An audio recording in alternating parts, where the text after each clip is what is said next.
I was a little bit disappointed to see that you voted 97% of the time with your party. I don't think that completely represents the district. Well, it depends on the issue with me, and many of the votes in Washington do end up being, is that over the entire time I've been there? Yes, sir. And during this session only? During this session only. Yes, sir. That's probably true this session, because I think overall the program that our party is working on is one that's focused on trying to be supportive of working families, certainly work with our veterans in producing the largest increase in the appropriations for the Veterans Administration in its 77-year history, improving access to college, and the approval of several other pieces of legislation that I think are important, but there's certainly areas that I disagree on. This statement will definitely be something that you'll probably appreciate then, because I noticed in your flyer that you wanted to close up loopholes. That's right. So let me just qualify it. I'm going to begin to qualify by saying that Congress has the lower approval ratings now than King George did during the time of the American Revolution. And during a time when most Americans are working 40% more just to get by, the Congress has been wasting its time passing bills that have been promised to be vetoed and investigating steroid use in baseball. The same Congress refuses to investigate its own members and members of the Senate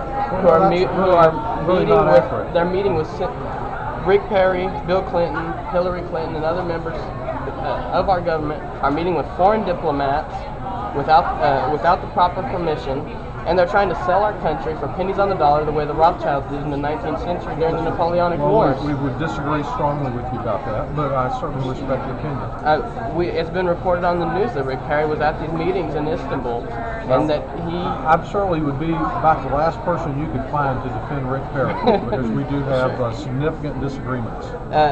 A loophole we'd like to see cleared up is Harry Reid didn't want to consider the bill to bail out Fannie Mae and Freddie Mac at taxpayer expense unless it included language that allowed them to continue political contributions.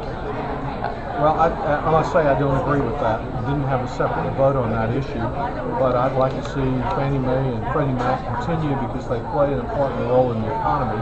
But I've never taken a political contribution from them myself, and would like to see them not involved in that kind of business. Well, we'd like to see you do that. That's one of the few things you said here that I do agree with. I'd also like to send a message back to Congress with you. I'm glad. That's why I came, is to hear concerns, whether we agree or disagree. My message to the Congress is that you can sit by and watch while these criminals who are running the parties, both parties, continue to sell our country, but whenever the time comes when Americans actually wake up, and we're waking up every day and realizing what's going on, that Congressmen who sat by while these people continue these loopholes and didn't take action will be counted along with those who behind closed doors whispered, "Let them eat cake." Well, I respect your opinion, sir, but frankly, I think there are people of goodwill who are trying hard to serve our country in both parties. I don't think either party has a monopoly on the truth, and I don't think any one group has a monopoly on the truth, because I support the Patriots in both these parties. I disagree very strongly with President Bush and Rick Perry on a number of issues, but I respect them, as I do you and your opinion.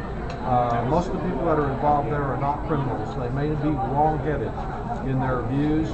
They may not be pursuing the right policies, but they're trying to do their best for our country. And I certainly agree that those loopholes are criminal acts? Many of the loopholes that I've talked about are loopholes that advantage large multinational corporations where they don't pay the same taxes that the rest of us have to pay. And I think that's wrong. And the leaders of our Congress and Senate, like Harry Reid and Nancy Pelosi, are protecting these corporations. No, that's not right. They've actually joined in our efforts to try to see some of these matters change.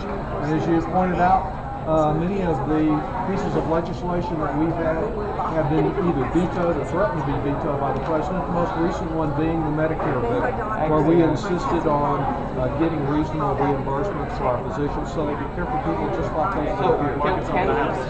He's got to get a speech in 5 minutes, and I gotta let these other people have their chance. I appreciate you coming out. Good. Where will this run? Well, probably on YouTube. Okay, that's fine. Glad to have you come. Thank you, nice Mr. Doggett.